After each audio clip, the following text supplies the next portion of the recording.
శ్రీశైలంలోని ద్వాదశ జ్యోతిర్లింగ మహాక్షేత్రం భక్తులతో రద్దీతో కిటకిటలాడుతోంది. మహిళలు భారీగా తరలివచ్చి పవిత్ర కృష్ణానదిలో పుణ్యస్నానాలు ఆచరించి కార్తీక దీపారాధన చేశారు. ఉదయం 3:30 నుంచి భక్తులను దర్శనాలు, ఆర్జిత అభిషేకాలకు అనుమతించారు. నాగులకట్ట, గంగాధర మండపం వద్ద దీపాలు వెలిగించి మొక్కులు తీర్చుకున్నారు. సర్వదర్శనానికి 4 గంటలు, ప్రత్యేక దర్శనానికి 2 గంటల సమయం పట్టింది.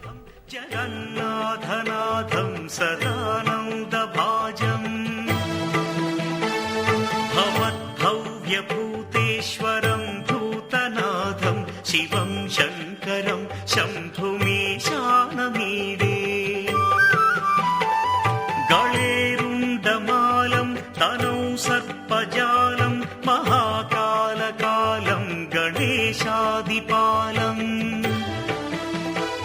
జటాజూట గంగోత్తరం గైర్విశిష్యం శివం శంకరం శంభుమీశాన